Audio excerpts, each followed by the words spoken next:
महोदय, मुझे इस बात की प्रसन्नता है कि राष्ट्रपति जी ने शिक्षा के बारे में अपने भाषण में इस वर्ष विशेष रूप से ध्यान दिया है।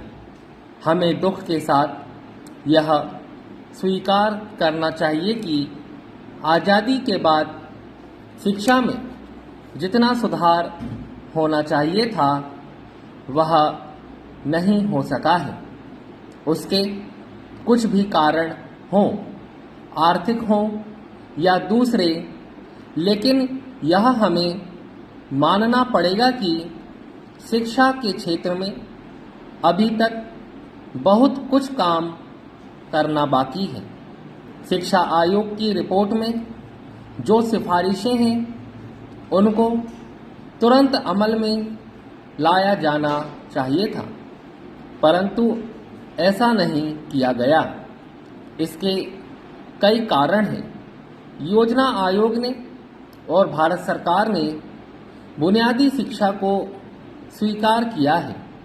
मैं यह कहना चाहता हूं कि अब वह समय नहीं रहा जबकि बुनियादी शिक्षा को केवल कुछ ही क्षेत्रों में चलाया जाए, कुछ ही बेसिक स्कूल खोले जाएं और बाकी स्कूल पुराने ढंग से चलते रहें।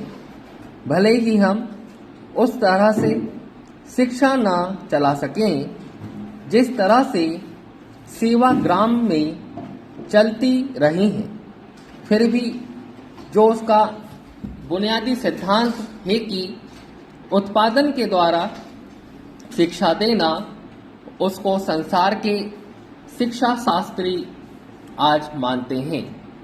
आज स्कूलों कॉलेजों की शिक्षा अच्छी नहीं है।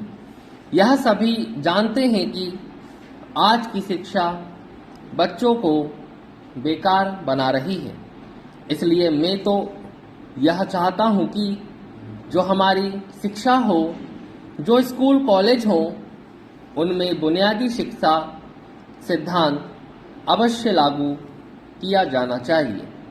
यह नहीं होना चाहिए कि कुछ ही बेसिक स्कूल खोले जाएं और बाकी सभी पुराने ढंग से चलते रहें। आज जो बच्चे हैं उनकी पढ़ाई रुक जाती है, वे कॉलेज में नहीं जा सकते। मैं समझता हूं कि हमारा शिक्षा मंत्रालय इस बात की ओर पूरा ध्यान देगा ताकि राष्ट्रपति जी ने अपने भाषण में जो कुछ कहा है वह पूरा हो सके और शिक्षा के क्षेत्र में परिवर्तन हो सके।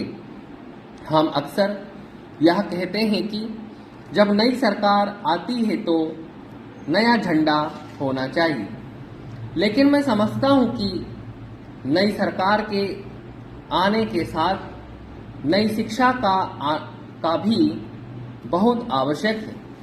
राष्ट्रपति जी के भाषण में दलित जातियों के बारे में भी जिक्र किया गया है। मैं उसको बहुत महत्वपूर्ण मानता हूँ।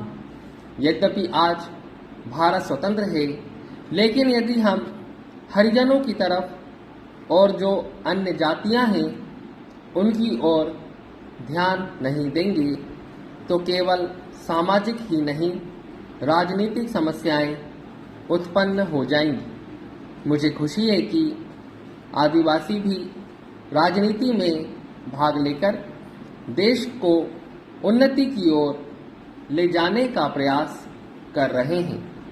यह न केवल राजनीतिक दृष्टि से महत्वपूर्ण है बल्कि सांस्कृतिक दृष्टि से भी बहुत महत्वपूर्ण है। हमें समझना चाहिए कि जो आदिवासी लोग हैं, जो आदिवासी क्षेत्र हैं, वे भारतवर्ष के अभिन्न अंग भी हैं।